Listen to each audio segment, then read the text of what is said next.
South ఇండియాలోనే biggest sorry store మన Varahi silks మన విజయవాడ ఎంజీ రోడ్ లో డిసెంబర్ 4వ తారీఖున ఘన ప్రారంభం. నీకు లెక్క చూసి కదా డబ్బులు ఇవ్వాలి, మరి ముందే అయ్యా అయ్యా అంటూ ముష్టోళ్ళగా చేయి చెప్తావిడ్రా. నువ్వు ఎప్పుడు వచ్చావు, నీకు ఎంత ఇవ్వాలి చెప్పు. గుమ్మస్తా మీరా నేనండి, మీకు లెక్కలు తెలియకపోతే వెళ్ళి చిన్నయ్య గారిని అడగండి. ఏంట్రా డబ్బా ఇస్తున్నావా? నన్ను ఉద్యోగం అనేది వెళ్ళిపోమన్నారు కదా. అంటే ఏడుస్తావిడ్రా? ఎక్కడికి వెళ్ళాలో ఎలా బతకాలో తెలియక ఏడుస్తుంటా. సరే సరే సరే ఏడో ఒక. ఇప్పుడు మా ఇల్లు చూసుకోవడానికి ఎవరు లేరురా, నా కూతురు కూడా ఇక్కడే పని చేస్తుంది. మరి నువ్వు మా ఇల్లు జాగ్రత్తగా చూసుకుంటావా? అలాగేనండి. ఈ ఉద్యోగం పర్మనెంట్ కదండి? అది నీ నరకం మీద ఆధారపడి ఉంటుంది. అంతే కదా, తప్పకండి. ఎలా అదేంట్రా నరాలు తగినట్టు నడుస్తున్నావు? బాలేదా? ఇంకోటి నడుస్తాను.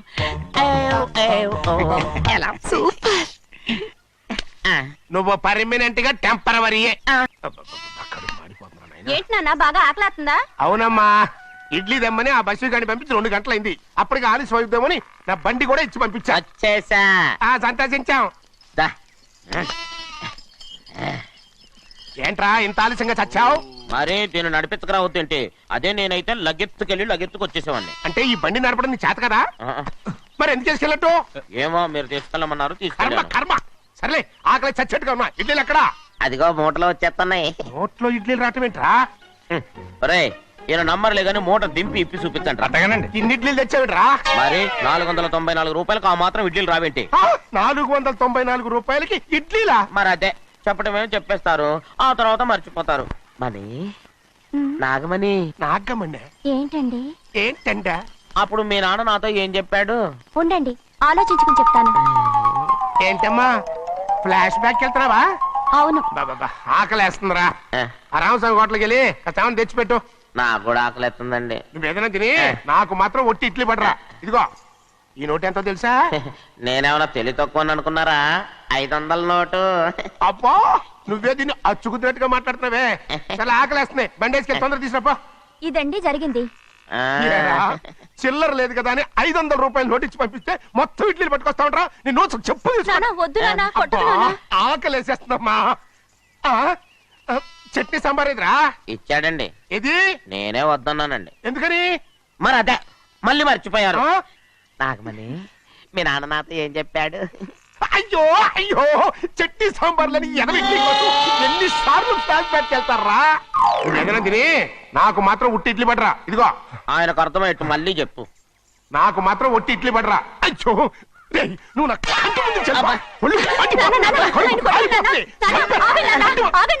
ఆయనతో పాటు నేను బయటకు వెళ్ళిపోతాను. ఎందుకంటే ఆయన్ని నేను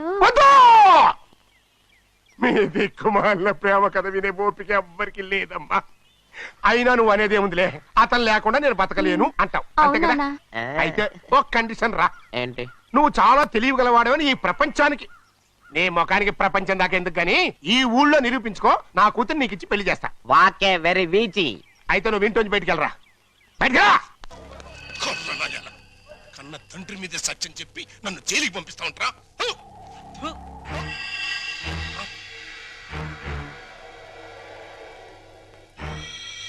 రఘురామయ్య, నీ చెల్లెల్ని చంపానని నా కొడుకుని చేరదీసి కోర్టులో నాకు వ్యతిరేకంగా సాక్ష్యం చెప్పించి నన్ను జైలుకి పంపిస్తున్నావు కదా. పాము పుట్టలోకి వెళ్ళిపోయిందని సంబరపడిపోబాక. అది బలం పుంజుకుంటది, రెట్టింపు పగతో బయటకు వస్తుంది, నీ కుటుంబం మొత్తాన్ని కాటేస్తుంది. గుర్తుంచుకో. రఘురామయ్య. ఏంటి పడేమయ్యా, పీడకల అలా అరిచావు? పీడకల కాదురా, పాడుకల వచ్చింది.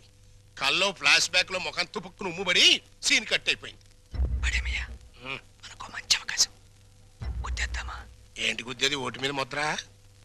అది కాదు, జైలు మొత్తం గప్చిప్గా ఉంది, గోడ దూకి చెక్కేద్దామా? మనం చెక్కేస్తే వెంటనే మనం పట్టేసుకుని మళ్ళీ లోపలేసేస్తారు. యాదవాలోచన పెట్టుకోబాక. అయినా స్వతంత్ర సన్నోత్సవాల సందర్భంగా మనలాంటి వాళ్ళు కాస్త ముందుగానే వదిలేస్తున్నారంటరా. నేను సజావుగా బయటికెళ్ళి నా జీవితంలో నెరవేర్చాల్సిన 2 జీవితాశయాలున్నాయిరా. ఏంటి, నీకు కూడా జీవితాశయాలా? యా,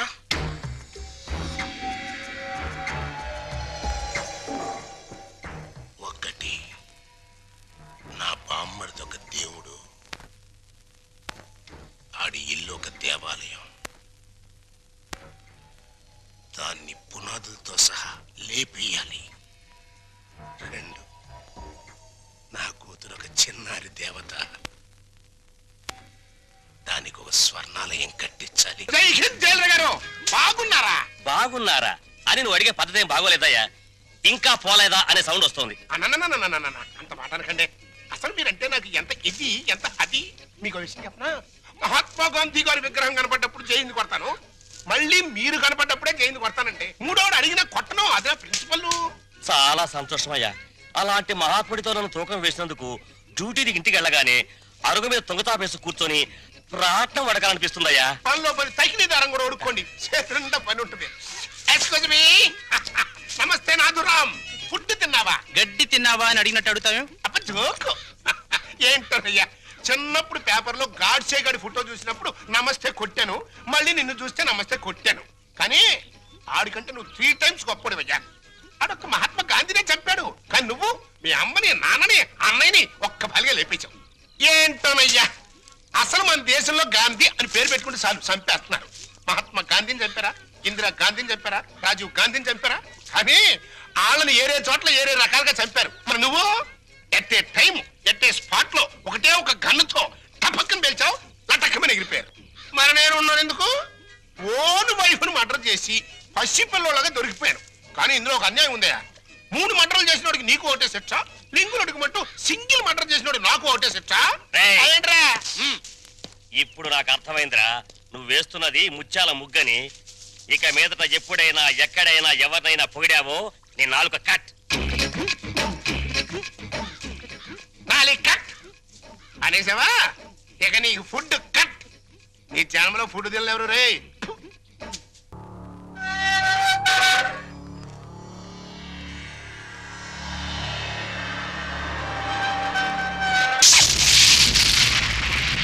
నేను ఇవాళ జైల్లోంచి విడుదలై వస్తున్నాను తెలుసు కూడా వెల్కమ్ చెప్పడానికి ఎందుకు రాలేదే? నాకు ఇక్కడ బోర్డు హోంవర్క్ ఉంది. ఆ! నువ్వు హోంవర్క్ చేయటం ఏంటి? ఏయ్, ఎగతాళిగా మాట్లాడుకో. ఆ రఘురామయ్య గారింటికి మన కూతురు కోడలుగా పంపడానికి ఇక్కడ నేను ఎన్ని తంటాలు పడుతున్నానో నీకేం తెలుసు? నా గర్భశత్రు ఇంటికి నా కూతుని కోడలుగా పంపిస్తావా? మన జీవితానికి విలన్ అనుకున్న వాడింటికి నాగుపావుని వదిలావనుకో, ఊహించుకో.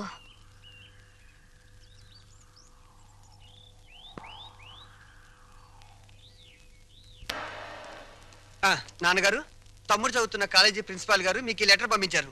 ప్రిన్సిపాల్ ఆ. చదువు.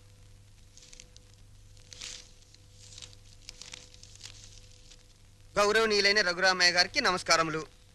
మీ అబ్బాయి రవి గురించి ఒక ముఖ్యమైన విషయం మాట్లాడాలి. బయలుదేరి వస్తే ఒక ఆత్మహత్యను నివారించిన వారు అవుతారు. ఇట్లు భవదీయుడు Bhavani Prasad, principal, MRC college. మీ అబ్బాయి రవి ప్రవర్తన ఏం బాగోట్లేదు. అయితే వాడు మా రవి అయి ఉండడు. తమ పిల్లల గురించి పెత్తండ్రి అలాగే అనుకుంటారండి. కానీ మీ వాడు సామాన్యుడు కాదు. కొత్తగా చేరిన స్టూడెంట్స్ ని ర్యాగింగ్ చేయటం, ఆడపిల్లల్ని అల్లరి చేయటం, లెక్చరర్స్ ని ఏడిపించడం. మా ప్రిన్సిపాల్ గారిని కూడా ఏడిపిస్తున్నాడండి. ఎస్, మీరు మా వాడి మీద వేస్తున్న అభాండాలు నమ్మలేకపోతున్నామండి. వాట్?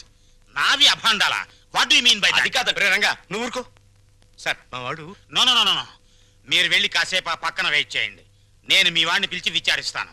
అతనేమిటో అతని ప్రవర్తన ఏమిటో మీకే తెలుస్తుంది. ప్యూన్, ఇవన్నీ ఒట్టి గ్యాస్ కవర్లే. రవి గారు మిమ్మల్ని ప్రిన్సిపాల్ గారు పిలుస్తున్నారు. ఏంటి పిలిచారట? What is the matter? మొన్న కాలేజీలో కొత్తగా చేరిన సుబ్బారావు అనే కుర్రాడిని ర్యాగింగ్ చేశాం. ఫలితంగా అతని కాలు విరిగిపోయింది. దానికి నీ సమాధానం ఏంటి? పుత్తూరు వెళ్ళి కట్టించుకోమనండి. కొత్తగా కాలేజీకి వచ్చిన వాళ్ళని ర్యాగింగ్ చేయటం పాత రోజుల నుంచి వస్తున్న ఆచారం. దానికి ఇప్పుడు విచారణ ఏంటండి నా బొంద? ఆ కుర్రాడి సంగతి అలా ఉంచు.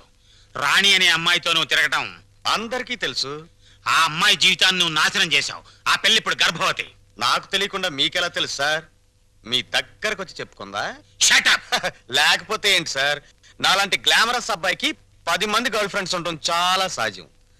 మీరంటున్నట్టు ఆ అమ్మాయిని నేను అనుభవిస్తే ఆ అమ్మాయి కూడా నా వల్ల అనుభూతిని పొందింది. ఇది తప్పు అని మీరనుకుంటే ఆడవాళ్ళందరినీ పువ్వుల్లో పెట్టి పూజించుకోండి. కానీ నేను చేసేది ఇంతే. అమ్మాయి రాణి, రాణి,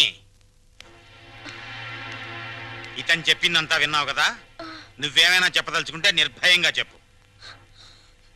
సార్, ఏ పరువు గల ఆడపిల్లైనా కావాలని కాలు జారదు. ప్రేమించిన వాడు తనే సర్వస్వాన్ని నమ్మించినప్పుడు విచక్షణ పోవచ్చు. నన్నంత నమ్మించి దుర్మార్గానికి హద్దులు ఉండవని నిరూపించాడు ఈ మహానుభావుడు. ఊరుకో అమ్మా ఊరుకో. ఆ అమ్మాయి అభిప్రాయం నీ అభిప్రాయం తెలుసుకున్నాను. ఇంకా మీ అమ్మా నాన్నల అభిప్రాయం తెలుసుకోవాలి. తెలుసుకోవాలనుకుంటే మా ఇంటికి వెళ్ళండి, వాళ్ళు మన క్యారెక్టర్ కి యూ సర్టిఫికెట్ ఇస్తారు. అక్కర్లేదు. రఘురామయ్య గారు దయచేయండి. విన్నారా మీ అబ్బాయి మాటలు? అమ్మా నువ్వు అమ్మాయి పక్కన నిలబడు. చెల్లి నువ్వు కూడా రే. ఇప్పటి వరకు నువ్వు ఆడదాని గురించి మాట్లాడిన మాటలు తిరిగి ఒక్కసారి మాట్లాడు. అమ్మా చెల్లి కూడా ఆడవలేరా? మాట్లాడు. అమ్మ చెల్లి దానిలా ప్రవర్తించే మనుషులు కాదు. అవునవును. అటువంటి పవిత్రమైన ఇంట్లో దుర్వాసన కొట్టే మాటలతోనూ చేతలతోనూ నువ్వు ఒక్కడవే పుట్టుకొచ్చావు. ఆ అమ్మాయిని ఏం చేద్దాం అనుకుంటున్నావు? అది కాదు నాన్న, నేను ఆ అమ్మాయిని అనిపించిన మాట నిజం, కానీ బ్రాతలుగా భావించి అనిపించాను. నిజంగా ప్రేమించుంటే ఆ అమ్మాయి తల్లి ఎవరు, తండ్రి ఎవరు, సంప్రదాయం ఏంటి అని తెలుసుకున్నాను కదా. అయినా ఆఫ్టర్ ఆల్ దాని గురించి ఆలోచిస్తారేంటి నాన్న? ఆ అమ్మాయిని పెళ్లి చేసుకుంటావా లేదా? అది కాదన్నయ్య. నోరు మీరే దుర్మార్గుడా. ఆ పిల్లకి అన్యాయం చేయకనయ్యా. ఈ పెళ్లి జరగకపోతే అందరం కలిసి నీ అంతు చూస్తాం. నీతో పాటు మేము చేస్తాం. చెప్పరా? చెప్పు చెప్పు చెప్పు. సరే, దండలు తెప్పించండి.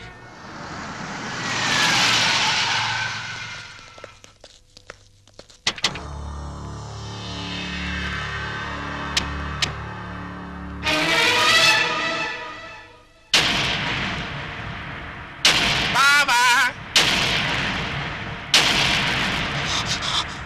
బావా బాగున్నావా? ఇంకా బాగోలే. ఆ పిల్లరా నీ కొత్త కోళ్ళం? ఆ పిల్ల ఎవరో కనుక్కో చూద్దాం. నీ వేలు విడవని మేనకోళ్ళం అంటే నీ సొంత చెల్లెలు సవితికి కూతురు. ఈ నా కీపే నీ కొత్త కోడలకి జన్మభూమి. నీకు గుర్తుందా? అప్పుడప్పుడప్పుడప్పుడు నా ముఖం మీద నా కొడుకు చేత తుపుక్కు నుమ్మే ఇచ్చావు. ఇప్పుడు నీకు గుర్తొచ్చి ఉంటుందిలే. ఆ ఉమ్ము అప్పుడే తుడుచుకుంటే పోయింది. కానీ ఇప్పుడు నీ మొహం మీద పడబోయే ఉమ్ము లైఫ్ బాయ్ సబ్బుతో తోవుకున్నా లైఫ్ లాంగ్ సరిగిపోకుండా పర్మనెంట్ గా ఫిక్స్ అయిపోద్ది. అరవబకరా నా కొడక. బైక్ లేకుండానే మీ ఫ్యామిలీ అఫేర్ అంతా ఊరంతా తెలిసిపోద్ది. చూడు, ఇయాల నుంచి నా కూతురు జెండా మీ ఇంటి మీద ఎగురుతా ఉంటుందన్నమాట. ఎప్పుడు ఎగరటం మానేస్తాం అప్పుడు జెండా ఎత్తేస్తాం. ఈ గవర్నమెంట్ కూలిపోద్ది. బావా, గడ్డిని తగలబెడటానికి పెద్ద దివిటి అక్కర్లా, చిన్న అగ్గిపుల్ల చాలు. ఆ అగ్గిపుల్లే నీ కోడలు నా కూతురు అన్నమాట. ఈ రోజు నుంచి ది ఎండ్ కార్డు పడేంత వరకు నా డైరెక్షన్ లో ఇవ్వబోయే కొత్త ట్విస్ట్ అన్నమాట. వచ్చిన పని అయిపోయింది, ఇంకొస్తా అన్నట్టు డాక్టర్. నా సన్ ఇన్ లాని లాక్రమే ఆశీర్వాదం తీసుకుని కానీ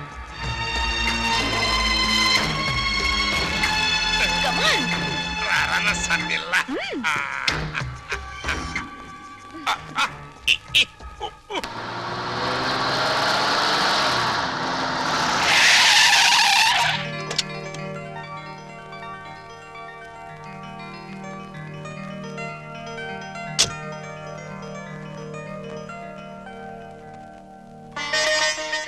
మరి నా ఆడపడుచు లాంఛనమో?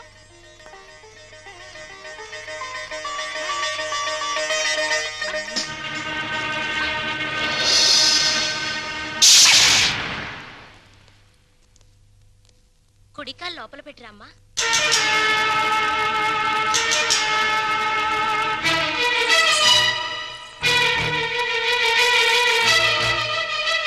కాదు, కుడికాలు. కీప్ లెఫ్ట్ అన్నారు పోలీసోళ్ళు. అవునవును, కీపు ఎప్పుడు లెఫ్టే. వైఫే రైటు. ఈ జ్ఞానం ఎప్పుడు వస్తుందో. అత్తా మామూలుకు నమస్కరించమ్మా.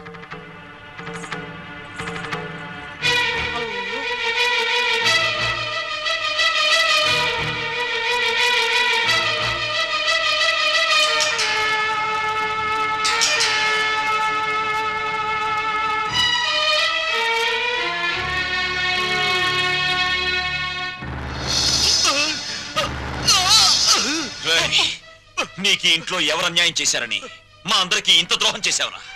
రాణి ఎవరో ముందు నాకు తెలీదు. తెలిసిన తర్వాత ఆ అమ్మాయి లేకుండా నేను బతకలేని తెలిసింది. నన్ను చంపినా సరే నేను మాత్రం రాణిని. నువ్వు ఈ ఇంట్లో ఎందరినో ఏడిపించాల్సిన డ్యూటీ బోలెడంత ఉంది. ఈ ఏడుపుని ఇక్కడ వేసి చేయకు, వెళ్ళు. అది కాదన్నయ్య. ఈ గొలుసు పెట్టుకో. ఎలాగో గదిలోకి వెళ్ళగానే విప్పదీసేదేగా, అంత మాత్రానికి ఇంత బరువు పట్టుచీర ఎందుకండి? ఏ శుభకార్యమైనా సాంప్రదాయ సిద్ధంగా జరిగితే అది మాకు ముందే జరిగిపోయిందిగా. గడ్డిని తగలబెడటానికి పెద్ద దివిటి అక్కర్లా, చిన్న అగ్గి పుల్ల చాలు. ఆ అగ్గి పుల్లే నీ కోడలు నా కూతురు అన్నమాట. జనరల్ చెకప్ ఒక రకంగా అంతే అనుకోండి. నేను 14 ఏళ్ళు జైల్లో ఉండొచ్చానండి. ఇది ఇంట్లోనే ఉండి 14 ఏళ్ళు వనవాసం చేసింది. మరి లాంగ్ గ్యాప్ తర్వాత కలుసుకోవటం కదా. మా బాడీలో పార్ట్ ఎలాగున్నాయో కొంచెం టెస్ట్ చేసి చెబుతారని. అంటే భార్యాభర్తలు అన్నమాట. మీరు అలా డైరెక్ట్ గా అడిగారనుకోండి, నేను నో అని చెప్పాల్సి వస్తాయి. ఒక రకంగా అలాగే అనుకుని అన్ని టెస్టులు చేసేయండి. అయితే టెస్టులు ముందుగా ఎవరికి చేయాలి?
అరగంట అయిందిలే, టెస్ట్లు అయిపోయినాయి.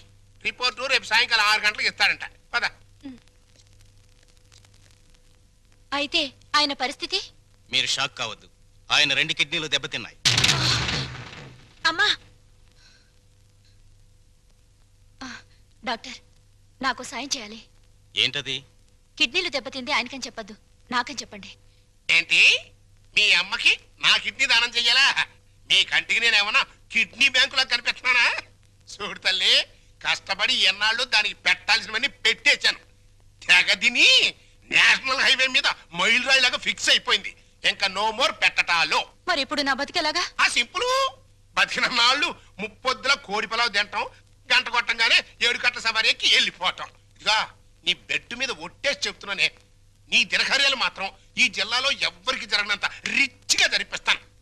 అలాగా? ఆయా అంతే రిచిగా ఆ దినకార్యం జరగబోయేది నీకు, డిన్నర్ ఏర్పాట్లు చేసేది నేను. అసలు విషయం చెప్తున్నాను, నీ 2 కిడ్నీలే పాడైపోయాయి. ఈ టైంలో ఎలాంటి కుళ్ళు జోకులు వేస్తుంటే డాక్టర్ గారు.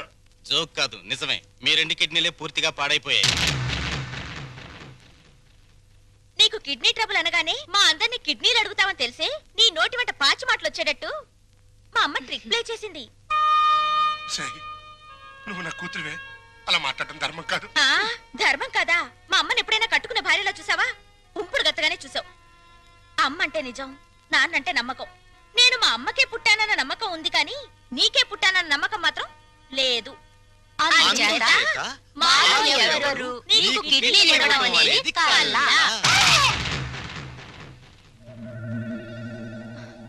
డాక్టర్,